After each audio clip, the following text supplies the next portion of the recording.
Assalamualaikum warahmatullahi wabarakatuh.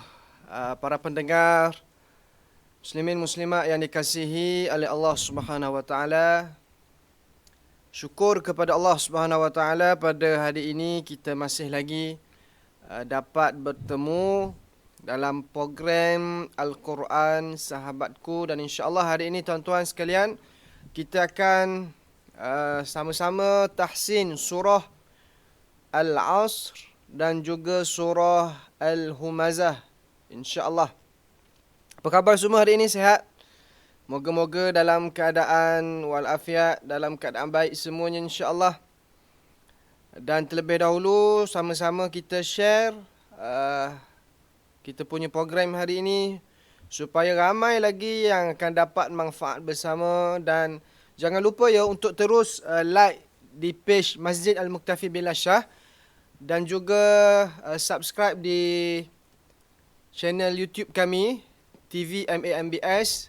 Begitu juga di Instagram kami mambs.kt, dan teruskan share kita punya live pada hari ini. Dan boleh saya tahu terlebih dahulu bagaimana kualiti audio di tempat anda, sama ada baik ataupun tidak, insya-Allah. Kita ambil sedikit masa untuk memberi ruang kepada sahabat-sahabat kita yang lain untuk sama-sama dalam program kita hari ini.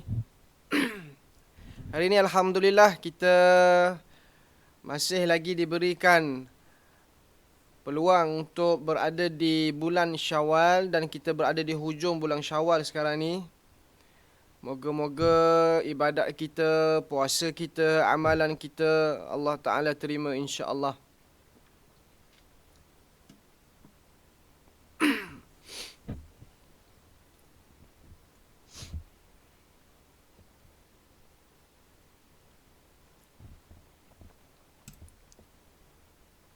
Okey, hari ini kita sambung lagi tahsin surah lazim pilihan pada hari ini, iaitulah surah Al-Asr dan juga surah Al-Humazah.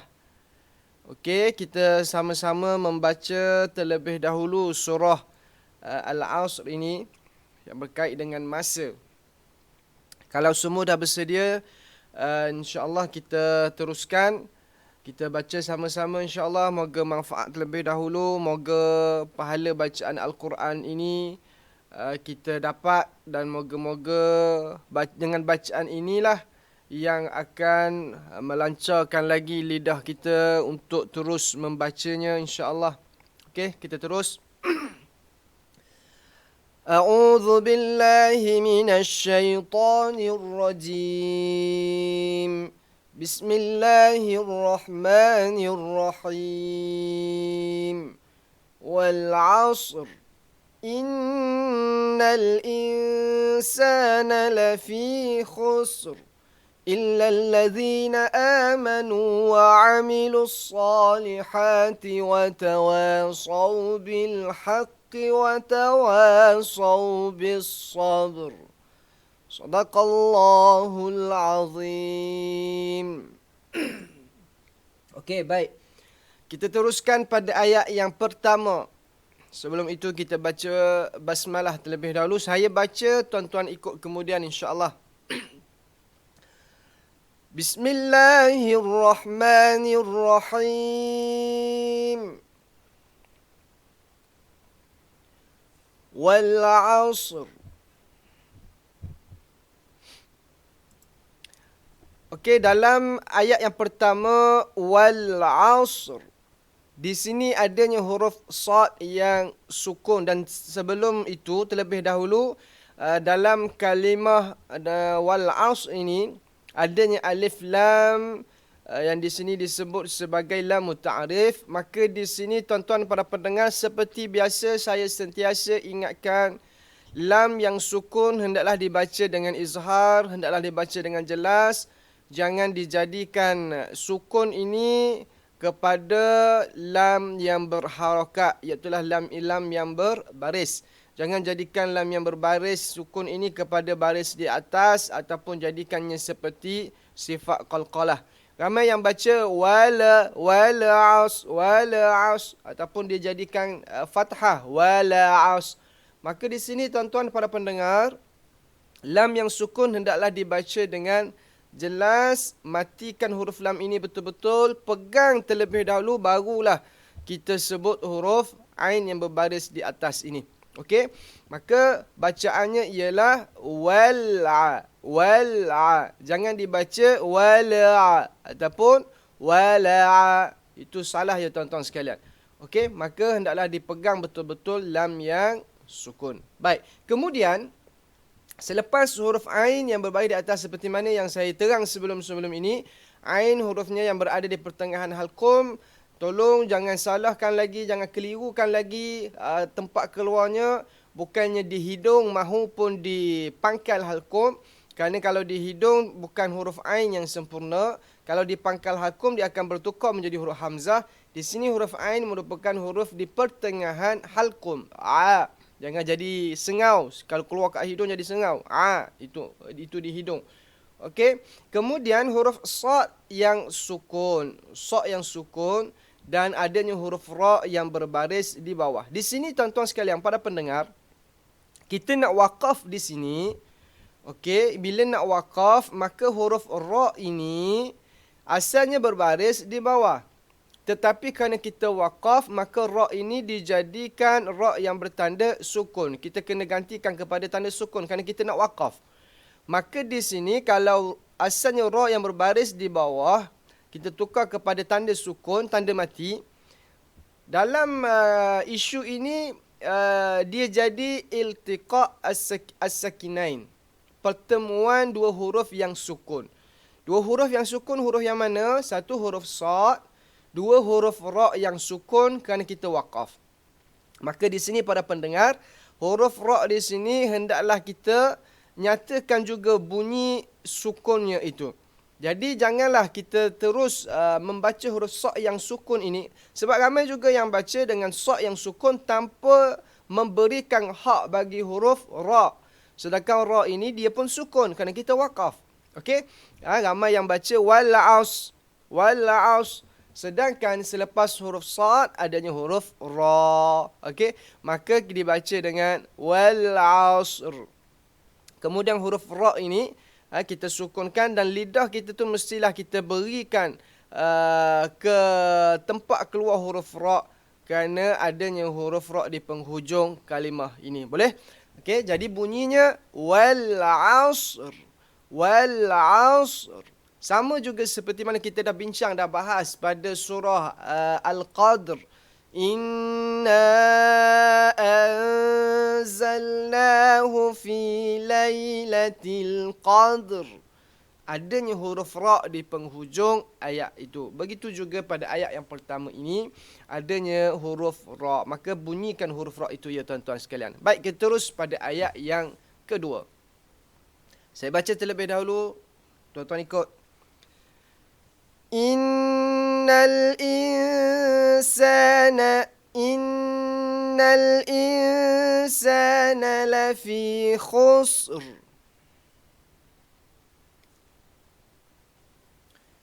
Baik, dalam ayat yang kedua ini para pendengar yang dikasihi oleh Allah, tuan-tuan muslimin muslimat, adanya huruf nun yang tasydid ataupun nun yang bersabdu.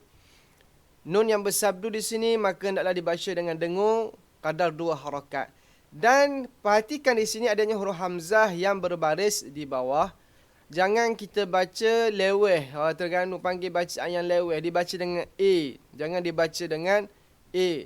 Tapi bacalah dengan I. Kerana hamzah berbaris di bawah bunyinya I. Hamzah baris bawah bunyi I. Okey. Nun yang bersabdu dengung 2 harakat di sini. Sama juga di sini adanya alif, lam dan adanya lam yang sukun di sini, sama seperti isunya pada kalimah wal-'as tadi tu. Okey, jangan kita jadikan lam yang sukun ini kepada lam yang berbaris di atas maupun kita sifatkannya sebagai qalqalah. Jangan tuan-tuan. Maka hendaklah dijelaskan terlebih dahulu lam di sini. Innal i.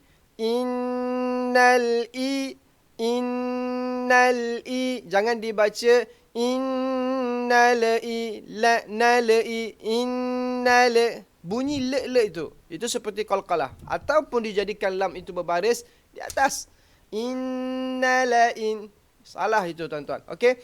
Jadi, hendaklah dibacakan dengan jelas bagi huruf lam yang sukun. Kemudian adanya huruf hamzah yang berbaris di bawah. Sama seperti mana inna di sini. Jangan dibaca dengan A.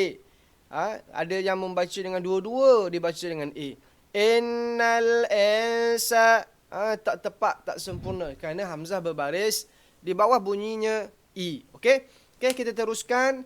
Kemudian dalam kalimah al-insan ini, adanya nun yang sukun. Kemudian dia bertemu dengan huruf sin. Nun yang sukun bertemu dengan huruf sin. Hukumnya di sini ialah ikhfa hakiki. Apa hukumnya tuan-tuan? Ikhfa hakiki. Mungkin ada yang mendengar hari ini boleh komen di ruangan komen supaya sahabat-sahabat kita yang lain baru masuk mendengar dapat ilmu bersama, iaitulah apabila nun sukun bertemu dengan huruf sin, hukumnya ialah ikhfa hakiki. Huruf ikhfa hakiki kita dah bahas sebelum ini, adanya 15 huruf. Salah satu huruf daripada 15 itu ialah huruf sin. Maka hendaklah dibaca dengan dengung. Dibaca dengan ikhfa. Apa makna ikhfa? Ikhfa ialah sembunyikan. Kita sembunyikan nun yang sukun ini ke dalam huruf sin. Maka hendaklah dibaca dengan ikhfa. Dengung 2 harakat tuan-tuan. Innal insana. Innal insana. Okey, dengung di sini. Di sini adanya alif sorib, panjang 2 harakat. Hukumnya ialah mad asli. Ataupun dipanggil mad tabi'i. Okey, terus. Baik, kita teruskan. La fi khusr. La fi khusr. Di sini panjang 2 harakat. Sama juga mad asli ataupun mad tabi'i. Di sini juga sama isunya seperti mana wal asri ini di sini tuan-tuan. Kerana sin yang sukun. Kemudian adanya ra yang berbaris 2 di bawah. Dan kerana kita nak waqaf di sini, maka ra yang berbaris 2 di bawah ini, kita akan sukunkan dia. Jadi bila sukun, ia akan jadikan iltiqa' as-sakinain, pertemuan 2 huruf yang sukun. Betul? Satu huruf sin, satu huruf ra. Ra yang sukun kerana kita waqaf. Maka huruf ra di sini, sama hendaklah kita berikan hak huruf ra. Jangan tinggal huruf ra ini. Hendaklah lidah kita sebelum kita waqaf itu, kita pergi kepada makhraj huruf ra, iaitulah di hujung lidah. Jadi 3 beradik huruf ra ni tuan-tuan. Adanya huruf lam, adanya huruf nun, adanya huruf ra. Maka hendaklah kita parking lidah kita tu ke huruf lam sebelum kita wakaf betul-betul pada ayat yang kedua ini. Jadi bacaannya ialah innal insana lafi khusr. Khusr. Okey. Dia jangan terlalu kuat getaran huruf ra ini. Sebab ra ni bukannya kuat sangat dia punya getaran. Dia sikit saja bunyi getar tu. Sikit sangat. Okey. Jangan terlalu melampau bunyi getaran tu. Sampai kadang-kadang kita dengar bunyi ra tu bergetar macam mana kita nak cakap. Kuatlah bunyinya. Huruf ra itu. Dan kalau yang bagi yang susah untuk sebut huruf ra ini, guru-guru kami juga ada menyebut caranya, cuba try bagi ayam makan sambil kita memanggil-manggil ayam untuk kita beri makanan tersebut. InsyaAllah lama kelamaan kita boleh sebut huruf ra ini insyaAllah. Okey. Okay, jadi bila nak waqaf di sini hendaklah kita sukunkan huruf ra dalam keadaan kita sebut huruf ra ini. Jangan tinggalkan huruf ra. Baik, kalau kita nak sambung macam mana? Kalau kita nak sambung ayat yang kedua dengan ayat yang ketiga, hendaklah dibaca dengan izhar halqi. Kerana hendaklah dibaca dengan izhar. Kerana hukum di sini ialah izhar halqi. Hukum izhar halqi apabila nun sukun ataupun tanwin. Di sini adanya huruf yang bertanwin. Bertemu dengan 6 huruf halqum. Ini hamzah salah satu daripada huruf halqum. Maka hendaklah dibaca dengan jelas, hendaklah dibaca dengan terang, hendaklah dibaca dengan nyata. Okey, jadi contoh kalau kita nak sambung ayat yang kedua dengan ayat yang ketiga, Innal insana lafi khusrin illa.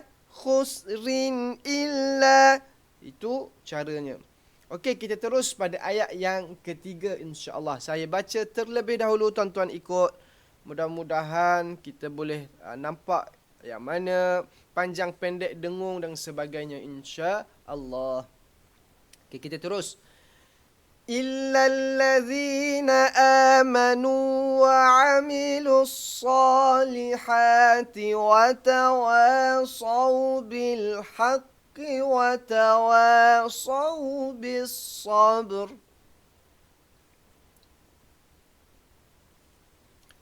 Okey, kita ulang lagi sekali. Illallazina amanu wa 'amilus solihati wa tawasaw bil haqqi wa tawasaw bis sabr.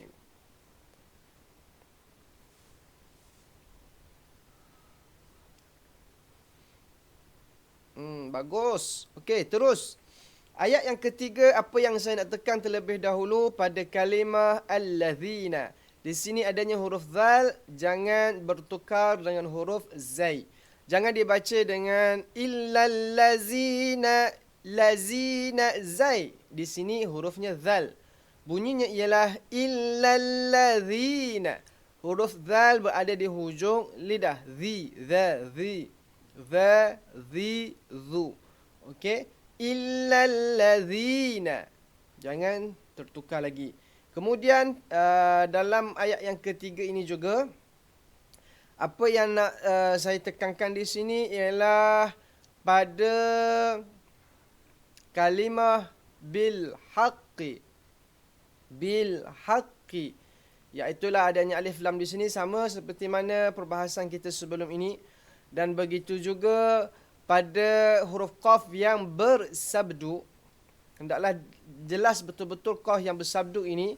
Kemudian pada kalimah watawasaw, ada dua tempat di sini.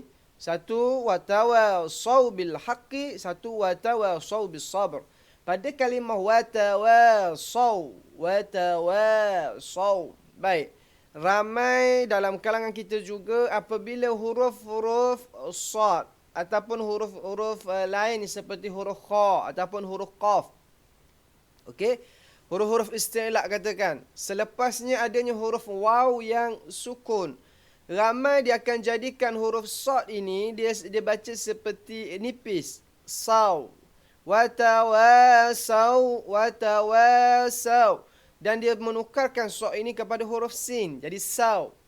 Sedangkan huruf sad, huruf isti'la dibaca dengan meninggi, sa. Kemudian adanya huruf waw, saw, bukannya saw. Okey, sama juga macam huruf qaf. Huruf qaf ramai yang baca dengan qaw. Sebenarnya qaw. Okey, contoh ayat apa dia? Wallahu la yahdil qawma. Wallahu la yahdil qawma. Ramai yang baca wallahu la yahdil qawma. Jadi huruf kaf. Begitu juga dengan huruf sa, takut tertukar menjadi huruf sin yang berbaris di atas. Sedangkan di sini ialah huruf sad. Maka di sini ada dua tempat tuan-tuan sekalian. Watawasaw bil haqqi dan watawasaw bis sabr. Watawasaw bis sabr. Dan di sini pada kalimah yang terakhir, pada ayat di hujung ayat yang ketiga ini, adanya qalqalah di sini disebut qalqalah sughra, dan adanya huruf ra yang sukun kerana waqaf, maka hendaklah juga diberikan hak kepada huruf ra ini. Okey, jangan tinggalkan huruf ra. Bunyikan terlebih dahulu sifat qalqalah bagi huruf ba, dan sa berbaris atas dan keadaan bersabdu.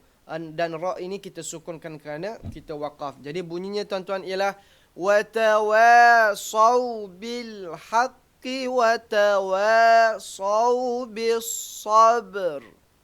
Bunyi huruf ba terlebih dahulu, kemudian kita akhirkan dengan huruf ra. Maka akhirlah kita bagi surah Al-Asr ini, mudah-mudahan manfaat untuk kita semua. Baik, sebelum kita terus pada surah Al-Humazah, kita lihat hukum tajwid sikit ya tuan-tuan. Dalam ayat yang ketiga ini, di sini adanya hukum mad badal. Apabila huruf hamzah bertemu dengan huruf mad, sama ada alif atau waw atau ya, maka hukumnya ialah mad badal. Okey? Di sini ialah mad badal. Kemudian kita lihat di sini lagi wa amilus sa. Di sini adanya mad asli. Liha ha di sini ialah mad asli. Wa tawa waw pun mad asli. Begitulah seterusnya, di sini pun mad asli dan kita akhirkan dengan bis sabr, sukunkan pada huruf ra. Okey, sekian sahaja untuk surah Al-Asr. Baik, kita teruskan seperti mana dijanjikan pada hari ini, surah yang berikutnya iaitulah surah Al-Humazah.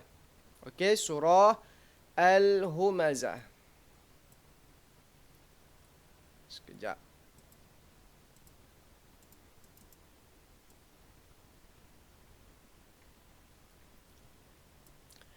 Baik, surah Al-Humazah. Kita baca sama-sama terlebih dahulu. Kita ambil manfaat terlebih dahulu dengan bacaan kita. Ambil berkat bacaan insya-Allah. Bismillahirrahmanirrahim. Wailul likulli humazatil lumazah. الذي جمع مالا وعدده يحسب أن ماله أخلده كلا لينبذن في الحطمة وما أدراك ما الحطمة نار الله الموقدة التي تطلع على الأفئدة إنها عليهم مؤصدة في عمد ممددة صدق الله العظيم. Okey, kita terus pada ayat yang pertama. Kita baca, saya baca dulu, tuan-tuan ikut. Bismillahirrahmanirrahim. Wailul likulli humazatil lumazah.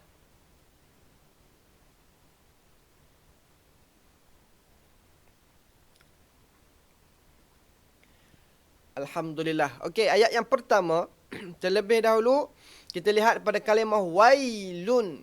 Di sini adanya tanwin bertemu dengan huruf lam. Tanwin bertemu dengan huruf lam. Hukumnya apa dia? Idgham bila gunnah. Idgham, apa makna idgham? Memasukkan. Memasukkan apa dia? Lam yang bertanwin ini, berbaris dua di hadapan ini, ke dalam huruf lam yang berbaris di bawah. Sebab itu huruf lam ini diletakkan tanda sabdu supaya mudah untuk kita baca dalam keadaan idgham, memasukkan. Okey, jadi kita baca wailulli. Wai asalnya wailun, wailun asal. Kemudian kerana bertemu dengan huruf lam, wailul likulli, wailul likulli. Okey. Kemudian humazatil lumazah. Sama juga tuan-tuan sekalian, tanwin bertemu dengan huruf lam lagi. Maka di sini juga hukumnya idgham bila gunnah. Idgham bila gunnah. Di sini tanwin berbaris dua di hadapan. Di sini tanwin berbaris dua di bawah. Maka tanwin ada bagi dua di atas, bagi dua di bawah, bagi dua di depan. Jumpa dengan huruf lam ataupun huruf ra, maka hukumnya ialah idgham bila gunnah. Maka di sini ialah idgham bila gunnah dua-dua tempat ini tuan-tuan sekalian. Baik, kita teruskan pada ayat yang kedua. Baik, sebelum itu kalau tuan-tuan nak sambung ayat pertama dengan ayat yang kedua ni, dengan allazi ni, Di sini hendaklah diletakkan nun yang kecil. Sebenarnya istilah letak nun kecil ini bukan kata kita letakkan, kita jadikan Al-Quran itu dengan tulisan yang baru seolah-olahnya kita letak nun kecil itu, bukan. Tapi letak nun tu pada bacaan kita. Sebenarnya nun tu dah ada. Ada kat mana? Ada dalam tanwin ini sebenarnya. Cuma kita nak jelas bacaan kita dengan nun yang kecil itu, dengan nun itu, kerana tanwin ini bertemu dengan hamzah wasal. Okey, tanwin bertemu dengan hamzah wasal. Maka nun yang ada dalam tanwin ini kita berikan barisnya dengan baris bawah. Okey. Dan gantikan tanwin ini tukar kepada satu baris.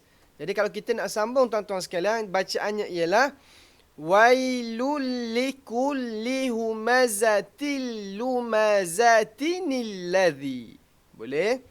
Wailul likulli humazatil lumazatinil ladzi jama'a tini. Okey, asalnya lumazatin. Asal. Kerana tanwin bertemunya dengan hamzah wasal di sini, maka hendaklah bacaan kita itu kita baca dengan nun yang berbaris di bawah. Okay, nun yang ada dalam yang ada dalam tanwin ini kita baca dengan baris bawah. Kenapa tak dibaca dengan baris atas? Nun itu sama ada baris hadapan, kenapa diberi dengan baris bawah? Persoalannya tuan-tuan. Jawab para ulama, kerana huruf yang berbaris di bawah ini adalah huruf yang mudah untuk kita sebut, senang untuk kita sebut, nipis, dalam keadaan ringan. Okey? Sebab tu bila kita baca humazatil lumazatinil ladzi, dia ringan, senang untuk kita baca. Kalau baris di atas dia berat, ataupun baris di hadapan dia susah. Contoh kita baca humazatil lumazatinal, huruf yang berbaris di atas, baris depan merupakan huruf yang sedikit sukar untuk kita sebut berbanding dengan huruf yang berbaris di bawah. Ni kan ringan bunyinya, kan senang, mudah. Nak banding dengan berbaris di atas, terpaksa buka mulut na, ataupun kena muncung sikit ke mulut nu. Kalau baris bawah senang, ni mudah. Okey, sebab itu ulama mengatakan kenapa diberikan nun itu berbaris di bawah, kerana konsistennya, bunyi itu konsisten. Okey, dia ringan. Okey, boleh. Jadi di sini kalau kita nak sambung, mestilah bunyi bacaan nun yang berbaris di bawah. Okey, kita terus dengan ayat yang kedua. Baik, sebelum itu kalau kita nak waqaf, hendaklah diwaqafkan tak marbutah ini kepada huruf ha. Tak marbutah ini kepada huruf ha. Jangan dibunyikan seperti huruf tak juga. Jangan dibaca dengan wailul likulli humazatil lumazat. Itu salah. Itu bagi tak yang maftuhah ataupun tak ta'nis, tak yang terbuka. Ini tak marbutah. Tak marbutah hendaklah dibaca dengan huruf ha bila mana kita waqaf. Okey, kita terus pada ayat yang kedua. Allazi jama'a malan wa 'addadah. Alhamdulillah. Okey, baik, ayat yang kedua ini pada kalimah allazina. Pada kalimah allazina, jangan tertukar lagi dengan huruf zai. Seperti mana juga kita dah bahas pada kalimah allazi dalam surah Al-As tadi. Ni allazi dengan huruf zal, bukannya huruf zai. Okey, bunyinya zi. Allazi, allazi, allazi. Jangan dibaca dengan allazi, itu salah. Okey, kita terus. Baik, di sini tuan-tuan yang dirahmati oleh Allah, adanya tanwin bertemu dengan huruf waw, maka di sini adalah dibaca dengan dengung dua harakat, hukumnya ialah idgham bil gunnah. Tadi idgham bila gunnah, sekarang idgham bil gunnah. Apa beza bila gunnah dengan bil gunnah, Ustaz? Bila gunnah ini ditanpa dengung, tapi dia memasukkan juga. Kalau bil gunnah, dia berserta dengan dengung dan dia memasukkan juga. Okey? Bila gunnah dia memasukkan tapi tanpa dengung. Kalau bil gunnah dia memasukkan berserta dengan dengung. Itu dia punya formulanya. Jadi kalau kita nak baca di sini tuan-tuan sekalian, apabila tanwin yang berbaris dua di atas ini bertemu dengan huruf waw, Hukum idgham bil gunnah apabila nun sukun ataupun tanwin bertemu dengan 4 huruf. Adanya huruf waw, adanya huruf ya, adanya huruf mim, adanya huruf nun. 4 huruf. Ataupun dalam singkatannya dipanggil huruf yauman. Ya, waw, mim, nun. Huruf idgham bil gunnah. Maka adalah dibaca dengan memasukkan. Memasukkan macam mana? Di sini adanya huruf waw. Maka memasukkan terus lam yang berbagi dua di atas ini ke dalam huruf waw. Malawa. Itu yang disebutkan memasukkan. Malawa.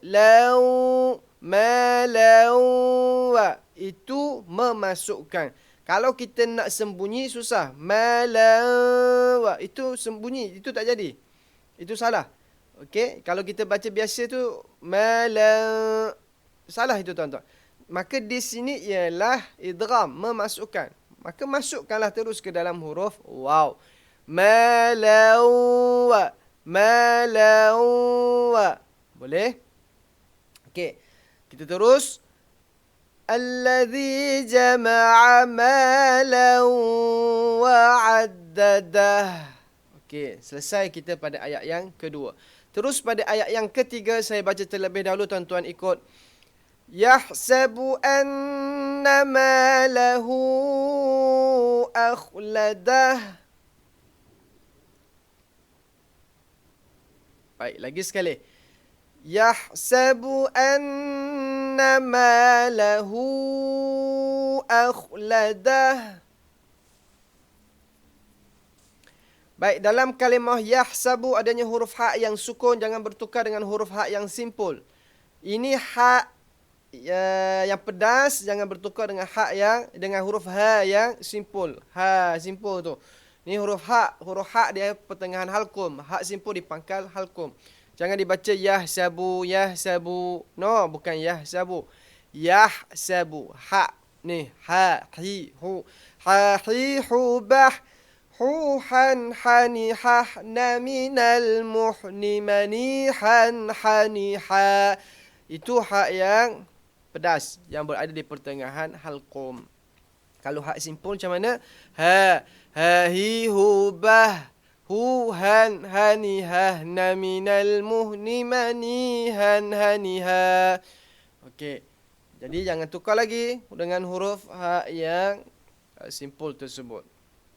Kemudian di sini adanya nun yang bertasydid, nun yang bersabdu. Sama tuan-tuan. Saya dah jelas pada surah Al-Asr tadi. Maka hendaklah dibaca dengan dengung. Di sini adanya satu hukum yang menarik juga di sini. Iaitulah hukum berkait dengan hak dhamir. Di sini adanya hak dhamir bertemu dengan hamzah. Okey, ingat. Apabila hak dhamir bertemu dengan hamzah, maka hukumnya ialah mad silah kubra. Mad silah kubra. Sekiranya hak dhamir bertemu dengan huruf selain hamzah, maka hukumnya maksilah sughra. Maksilah sughra. Saya lebih suka menggunakan istilah kubra dan sughra kerana itu yang lebih tepat yang ada dalam kitab-kitab yang dikarang oleh para ulama. Adapun istilah yang baru, maksilah tawilah, maksilah qasirah, boleh untuk kita guna sebab dia hanya sekadar istilah bahasa. Cuma saya lebih selesa dan sesuai untuk kita gunakan maksilah kubra ataupun maksilah sughra. Kubra yang digunakan untuk maksilah tawilah, sughra yang digunakan untuk maksilah qasirah. Okey. Maka maksilah tawilah ataupun maksilah kubra ini, tuan-tuan yang dirahmati oleh Allah, dia boleh dibaca dengan kadar dengan 3 wajah. Satu boleh dibaca dengan 2 harakat. Yang kedua boleh dibaca dengan 4 harakat. Yang ketiga boleh dibaca dengan 5 harakat. Jadi sekiranya pada awal bacaan kita membaca dengan kadar 2 harakat dan mat jaiz ataupun mat munfasil kita membaca dengan 2 harakat, maka mat silah kubra juga kita kena baca dengan 2 harakat. Kalau awal kita baca 2 harakat, maka seterusnya hendaklah dibaca dengan 2 harakat. Contoh macam mana? Saya bagi contoh bacaan dengan kadar 2 harakat. Yahsabu anna malahu akhladah. Itu kadar 2 harakat. Ini 2 harakat ini ada dalam Tariq Jazari ataupun dipanggil Tariq Tori Tayyibah. Imam Ibnu Al-Jazari membaca dengan 2 harakat. Kalau yang baca dengan 4 atau 5 itu mengikut Tori Asy-Syatibi. Okey, Tori Asy-Syatibi. Baik, terus pada ayat yang keempat insya-Allah. Saya baca, tuan-tuan ikut. Boleh?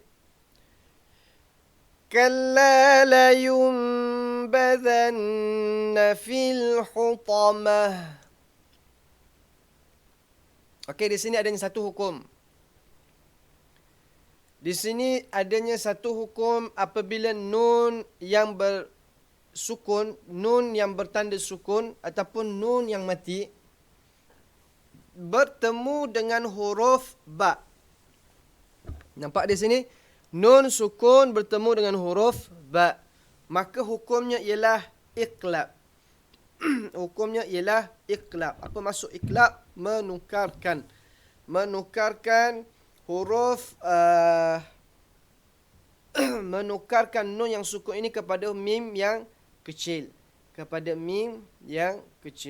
Jadi hendaklah dibaca dengan dengung 2 harakat. Tutup mulut ke tak tutup mulut? Tak tutup mulut. Saya dapat daripada guru-guru saya, kebanyakannya ialah tutup mulut lah. Okey, itu yang saya terima daripada guru-guru saya. Iqlab dibaca dengan menutup mulut, cuma tidak terlalu keras. Tidak terlalu kuat. Sama juga dengan hukum ikhfa syafawi pun sama. Okey. Jadi bacaannya kalla la yumba, kalla la yumba. Okey, di sini adanya huruf zal, sama juga jangan tukar lagi dengan huruf zai. Kalla la yumbadhan. Adanya nun yang bersabdu, maka dibaca dengan dengung. Kalla la yumbadhanna. Kalla la yumbadhanna. Okey, dengung 2 harakat. Kemudian fil hutamah di sini pun sama. Di sini adalah alif lam qamariyah dan tak marbutah, kita waqaf dengan huruf ha. Kalla la yumbadhanna fil hutamah. Hu, bukannya huruf ha. Hu, no. Ha yang pedas. Hu. Kalla la yumbadhanna fil hutamah. Boleh? Alhamdulillah, selesai kita pada ayat yang keempat. Kita terus lagi tuan-tuan pada ayat yang kelima. Saya baca, tuan-tuan ikut. Wa ma adraka mal hutamah. Lagi sekali. Wa ma adraka mal hutamah. Baik. Di sini adanya satu hukum lagi, iaitulah hukum mad jaiz munfasil. Mad jaiz munfasil apabila huruf mad ada berapa tuan-tuan? 3. Alif, waw atau ya. Bertemu dengan huruf hamzah dalam 2 kalimah, maka hukumnya ialah mad jaiz munfasil.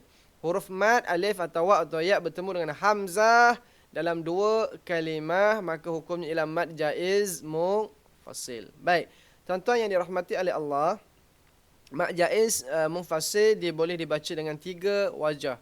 1, 2 harakat, 2, 4 harakat, 3, 5 harakat. Maknanya dia boleh baca dengan 2 atau 4 atau 5 harakat. Baik, ingat saya sebut tadi, kalaulah mad kita baca mad silah, di sini mad silah kubra ataupun mad silah tawilah yang kita sebut ini, kita baca dengan kadar 2 harakat, maka mad jaiz di sini pun hendaklah kita baca dengan kadar 2 harakat.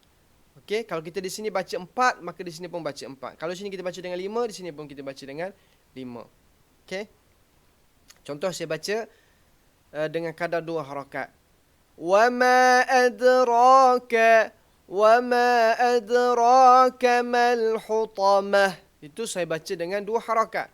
Maka kalau nak baca dengan 2 harakat di sini, pastikan terlebih dahulu mad silah di sini kita baca berapa harakat. Kalau kita baca dengan 4, maka tak boleh baca dengan 2 di sini. Hendaklah dibaca dengan 4 juga, sama seperti mana mad silah kubra yang kita baca sebelumnya. Okey, contoh saya bagi. Yahsabu anna ماله أخلده كلا لينبذن في الحطمة وما أدراك ما الحطمة. Itu saya baca dengan kadar 2 harakat. Jelas? Jadi kena tengoklah. Kalau nak baca 2 lah semua. Nak baca 4 lah semua. Nak baca 5 lah semua. Okey. Baik, kita terus pada ayat yang ke-6.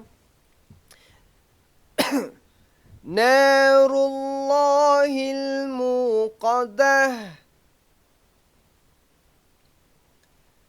Narullahil muqadah. Baik, di sini ada kaitan dengan kalimah Allah.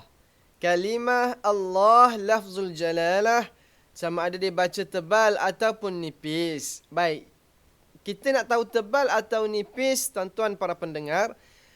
Sebelum kalimah Allah ini, apabila adanya huruf yang berbaris di atas ataupun berbaris di hadapan, maka hendaklah dibaca dengan tebal.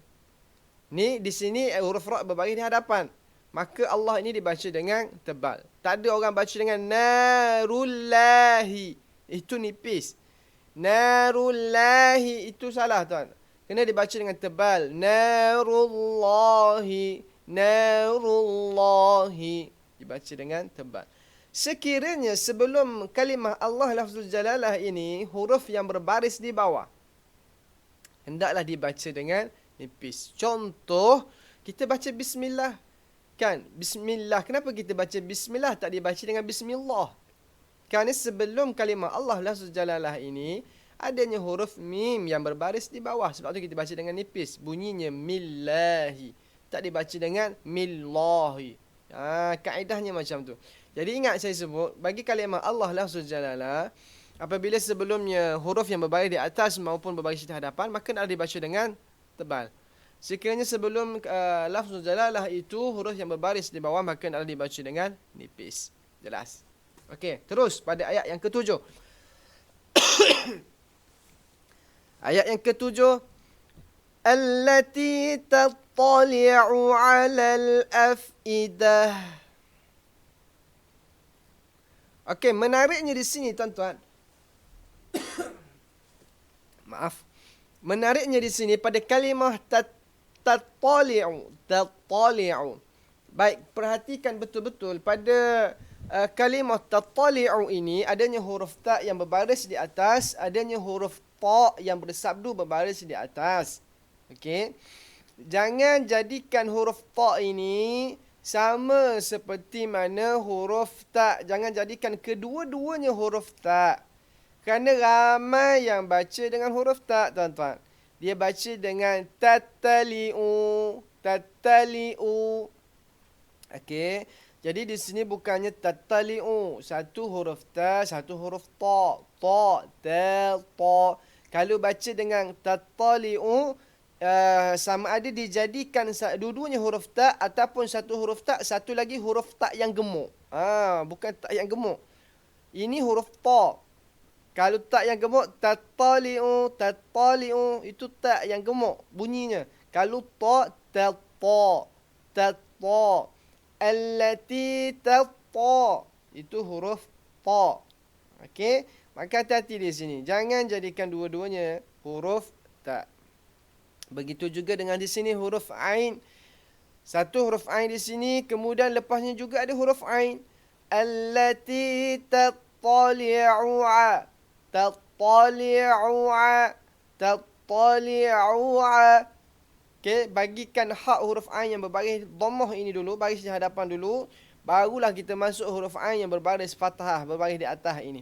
Jangan terlalu gaduh gopoh nak baca ain ni sehingga kadang-kadang kita tertukar ain di sini dengan huruf hamzah. Tattali'u'a. Ataupun di sini huruf ain, di sini huruf hamzah. Tattali'u'a. Okey, dua-dua huruf ain pelan-pelan pun tak apa, tuan-tuan. Jangan cepat nak habislah. Jangan terlalu gaduhlah, jangan gopoh sangatlah. Boleh. Jadi bunyinya allati tattali'u'a. Allati tattali'u 'ala. Boleh? Dan di sini adanya alif lam sama seperti mana saya beritahu sebelum saya pesan, jangan sesekali lam yang sukun itu kita beranokkan ataupun berbariskan dia. Alal a, alal a, alal a. Dan begitu juga dengan huruf fa, jangan jadikan qalqalah. Ramai yang baca alal, satu lam tak pegang betul-betul, dua fa tak pegang betul-betul juga. Alal afidah, afidah. Jadi huruf fa di sini hendaklah kita baca dengan sukun. Jelaskan huruf fa. Alal afi, afi. Jangan afi. Boleh. Okey, saya baca lagi sekali bacaannya. Allati tattali'u 'alal afidah. Okey. Kita teruskan pada ayat yang ke-8. Saya baca terlebih dahulu, tuan-tuan ikut. Innaha 'alaihim mu'sadah.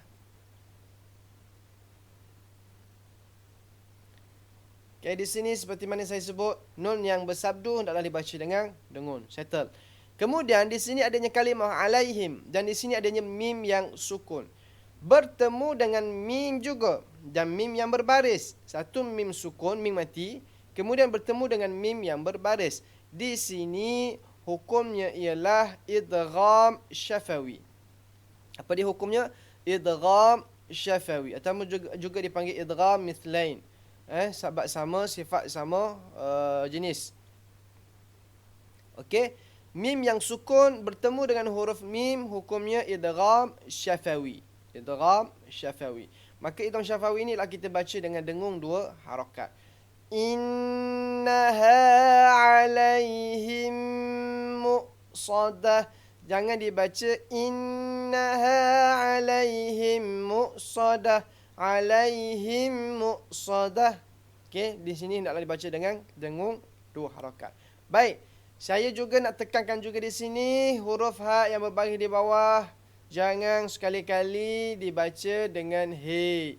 Ha baris bawah bunyinya hi, bukannya he. Jangan dibaca innaha 'alaihim. 'Alaihim. No, bukan him. Saya ulang lagi sekali, tuan-tuan. Ha baris bawah bunyinya hi, bukannya he. Boleh jadi lagu pula tu. Okey, ha baris bawah bunyinya hi, bukannya he. Jangan dibaca dengan alaihim. Salah. Tak sempurna bacaan kita tu. Hak baris bawah bunyinya hi. Okey, terus.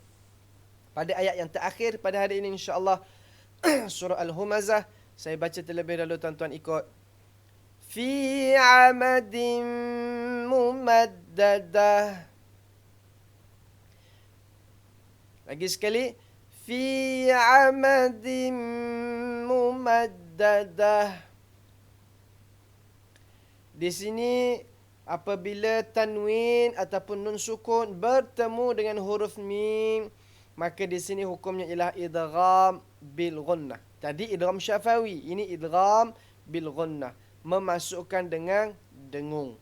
Okey, hukumnya idgham bil ghunnah. Ada 4 huruf tadi, tuan-tuan. Huruf ya, huruf wa, huruf mim, huruf nun. Yauman singkatannya. Maka di sini hendaklah dibaca dengan idgham. Maka waqaf juga di sini dengan huruf ha tak marbutah. Semua yang kalimah-kalimah yang ada tak marbutah ini, bila mana kita waqaf, maka waqafkan dia dengan huruf ha. Tukarkan kepada huruf ha dan waqafkan dan sukunkan huruf ha tersebut.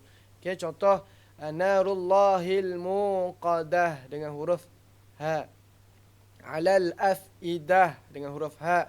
Muqsadah dengan huruf ha. Mumaddadah dengan huruf ha. Lihat di sini juga, tuan-tuan, huruf tak marbutah ini adanya huruf mim kecil kat bawah ni. Tujuannya apa? Tujuannya untuk kita baca dalam keadaan dengung.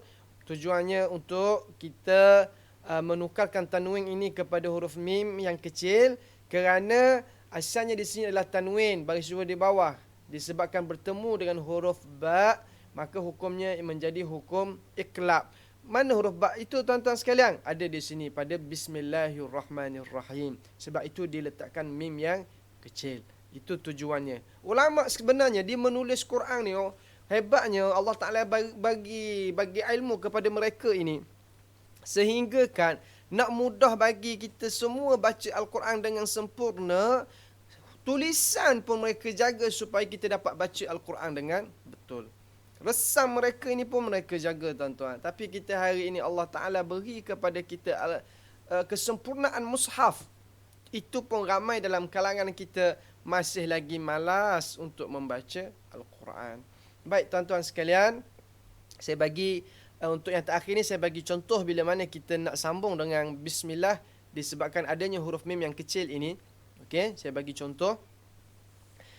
Fi amadin mumaddadatin bismillahirrahmanirrahim alam tara kaifa fa'ala rabbuka bi ashabil fil. Okey, saya sambung tiga sekaligus ini akhir surah bismillah dengan awal surah, kerana itu yang dibolehkan dalam cara baca sambung antara akhir surah basmalah dan juga awal surah. Kalau nak baca fi amadin mumaddadatin bismillahirrahmanirrahim, berhenti di sini sangat dilarang dan tak sepatutnya kita berhenti. Kerana apa? Bimbang dan ragu bagi orang yang baru mula mendengar Al-Quran. Mereka merasakan bismillah ini merupakan ayat yang terakhir bagi surah Al-Humazah. Sedangkan bismillah ini adalah pemisah ataupun bismillah ini bukan sebahagian daripada surah, melainkan dalam surah Al-Fatihah. Itu khilaf dalam kalangan para ulama. Maka bismillah ini adalah pemisah antara surah, bukannya sebahagian daripada surah tersebut. Jadi bimbang dan ragu, maka ulama melarang kita untuk waqaf pada bismillahirrahmanirrahim bila mana kita sambung dengan huruf yang kita sambung dengan ayat pada surah yang sebelumnya. Macam contoh di sini fi amadin mumaddadatin bismillahirrahmanirrahim. Itu yang ulama larang. Bimbang bismillah ini sebahagian lagi daripada ayat yang terakhir daripada surah Al-Humazah. Okey, tuan-tuan yang dirahmati oleh Allah Subhanahu Wa Taala sekalian, kita hari ini dah selesai surah Al-Asr dan juga surah Al-Humazah. InsyaAllah minggu hadapan kita sambung lagi dengan surah Al-Fil, surah yang berkait dengan gajah. InsyaAllah surah Al-Fil kita sambung lagi minggu hadapan, dan beberapa surah lagi sehinggalah kita selesai kepada surah An-Nas. Dan perkongsian kita ini daripada bermulanya PKP lagi sebelum Ramadan lagi. Maafkan saya, kita mula kalau tak silap saya pada bulan Ramadan. Dalam tempoh PKP ini bermula daripada surah Ad-Duha dan perancangan pihak masjid sehinggalah kita nak habiskan surah An-Nas. Saya harap sangat setiap perkongsian yang dikongsi, yang disampaikan daripada saya maupun daripada sahabat saya Al-Fadhil Ustaz Raja, mudah-mudahan kita semua dapat mengambil manfaat input yang berguna. Dan saya harap juga bukan hanya setakat mendengar.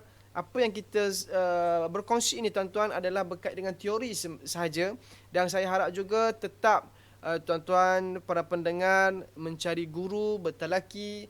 Walaupun sekarang dalam tempoh kita berada PKP ini, tidak menjadi masalah untuk telefon para guru untuk mendengarkan bacaan kita. Sekarang pun kita ada internet, adanya kemudahan. Kita boleh video call ataupun kita boleh hantarkan audio kita untuk semakan guru dan sebagainya. Maka carilah juga guru-guru untuk mentahsinkan bacaan kita, untuk mensahihkan bacaan kita, untuk iktirafkan bacaan kita sama ada betul ataupun tidak. Yang kita kongsi ini hanya sekadar di alam maya sebegini, secara online sebegini, hanyalah sekadar teori yang kita boleh rujuk sebagai panduan, yang mana hukumnya di situ di sini untuk bacaan kita. Dan yang paling tepat tetap juga kena mencari guru, kena mencari orang-orang alim bagi membetulkan bacaan kita, insya-Allah. Jadi saya rasa setakat itu sahaja pertemuan kita hari ini. Terima kasih tuan-tuan para pendengar yang setia dengan program siri Al-Quran Sahabatku ini. InsyaAllah kita jumpa lagi pada minggu hadapan. Dan seperti biasa, pesanan saya, jangan tinggal Al-Quran, jangan jadikan Quran itu kesepian. Kita nak Quran itu teman kita, sahabat kita dunia dan juga hari akhirat. Kita nak Quran itu menjadi syafaat kita di alam kubur. Kita nak Quran ini sentiasa bersama dengan kita dan nak Quran menjadi hujah kepada kita tak kala mana kita bertemu dengan Allah Subhanahu wa taala. Wallahu taala alam. Saya mohon maaf kesilapan daripada saya, dan sekiranya juga ada alim ulama yang sedang menonton dan dapati kesalahan tersebut dari dalam penyampaian saya ini, saya mohon sangat-sangat untuk tegur saya, nasihatkan saya. Mudah-mudahan apa yang saya sampaikan ini memberikan manfaat kepada semua masyarakat yang mendengar dan mendapat ilmu yang berguna ini, insya-Allah. Wallahu taala alam. Kita jumpa pada minggu hadapan, insya-Allah. Assalamualaikum warahmatullahi wabarakatuh.